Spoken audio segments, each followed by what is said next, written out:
What's going on, guys? My name is Triforce Addiction. Welcome back to another COD mobile video. So today I want to, review a little bit on the LW3 Tundra Mythic. So I know a lot of people were kind of excited about this, but at first when we got the update, a lot of people were a little bit iffy on buying it because there were some issues with it. You know, there wasn't really a lot of good effects. The the scope wasn't really that great, but of course COD Mobile has made some improvements already, and I do want to tell you guys whether or not it's actually worth buying. So I was a little bit hesitant on buying the skin in the first place, mainly because, I mean, it's the LW3 Tundra. I don't really use it that often. It's not that it's actually hard using it. If anything, it's like literally dummy proof. But I didn't want to really buy it at first, mainly because, again, it's not something I'm normally going to use. And when I did buy it, I didn't really upgrade it at all. So the Mythic Tundra is, I guess, the first sniper that we've gone, or the first Mythic sniper that we've gone in a pretty long time. I think the last one that we got was honestly probably the DOQ, and that was like a few years ago. So it's really rare when we do get a Mythic sniper. And I know COD Mobile tries to be careful with that because they know that not everyone wants to like main sniper. So that's why you see like a lot of SMGs or a lot of ARs that kind of just take the Mythic spot.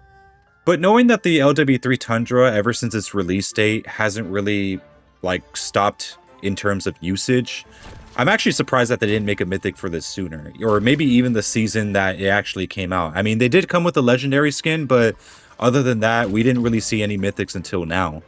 So I want to discuss a little bit more on how a lot of people had some bad impressions on this skin, mainly at the beginning when the season first came out, or I guess when the update first came out, because it wasn't really in its completed form. I guess the devs forgot to, do the finishing touches, or maybe they were just waiting for us to say something on it, but it looked more like it was just unfinished. If you guys remember the leaks, there were, like some videos of how like all the scopes looked like in, you know, levels 1, 3, and 5. And a lot of people were kind of just pissed off because they couldn't really find a difference between any of them. All of them had an ammo counter, all of them had the same reticle, and, you know, in terms of like, the scope size, it was just all the same. But it wasn't until this update where they actually improved it, making all the reticles different in each of these levels. Not to the point where it actually makes any sort of significant difference, but I guess enough to have some people just pour the rest of the money that they have on it. Again, for me personally, I don't really care. I mean, I don't mind the reticle that the first level of it has. It's not really bothering me in the least. If anything, I perform the same way that I would if I was just using a normal like version of the LW3 Tundra. But for me, I mean, when it comes to Mythics, I mean, this is just my personal opinion. I mean, I don't really like upgrading them that often because, I mean, you already spend a great deal of money, you know, just getting the Mythic itself, but then just having to upgrade it and pay more is a concept that I honestly just slowly started to kind of disassociate with, because I know a lot, like, I think by the time like the AK-47 Radiants came out, I stopped upgrading them to the max because I just felt like it wasn't really worth doing it if nothing was really going to change too much.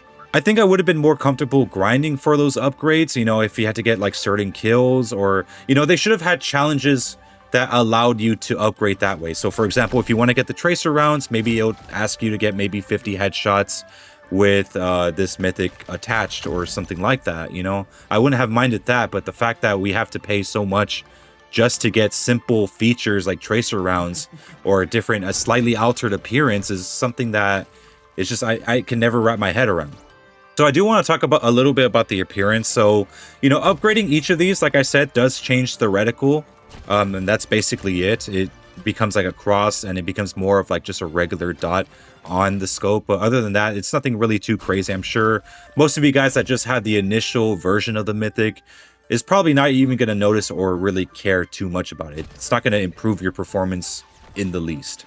Other than the scope appearance, the only difference that you will really see is just like those little orange cubes kind of surrounding the barrel of the gun a little bit more, and that's basically it. There's nothing that changes that it's like, you know, extremely groundbreaking. But if anything, like those later versions look a little bit worse than just the original one.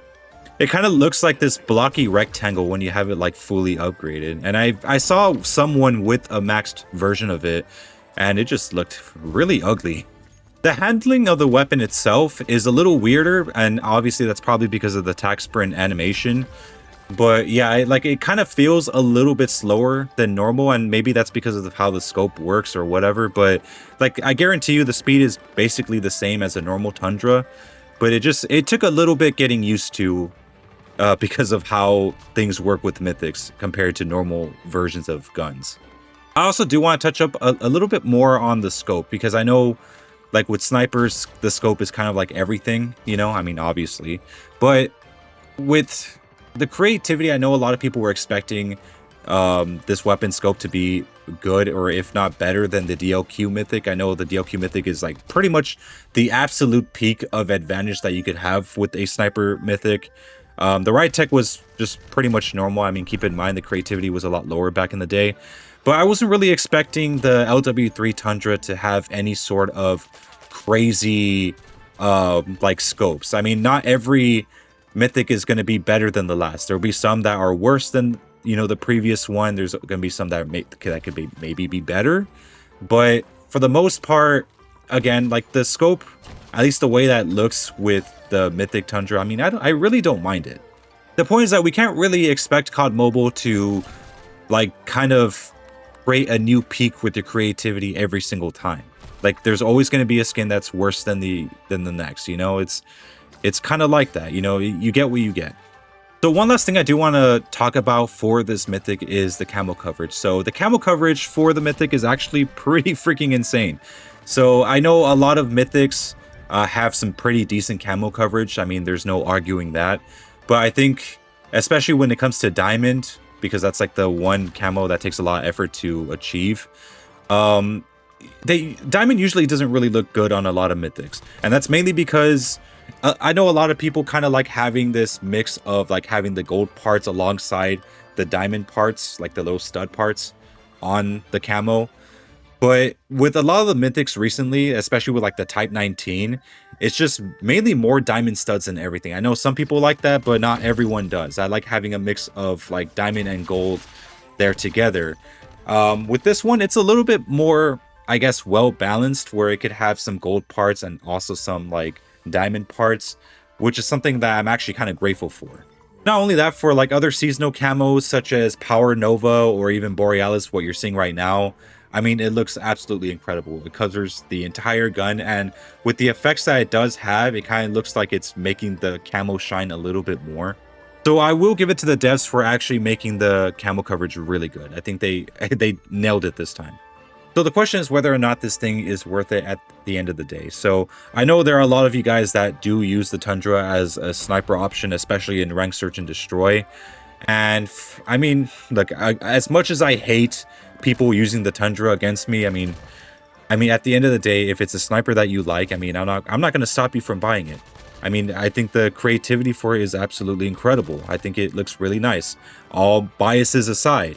I personally only really bought it because, one, it's a Mythic, and two, I never really got the legendary skin. If I had the legendary, I probably would be less inclined to buy the Mythic skin in the first place. But the fact that it's like a retro arcade type of theme, I think that's what kind of like sealed the deal for me. Like I said, I'm a massive sucker for those types of skins. So if you're a Mythic collector, I mean, go for it. I mean, if you're someone that even upgrades it to the max because you're a psychopath for some reason, I mean, go ahead.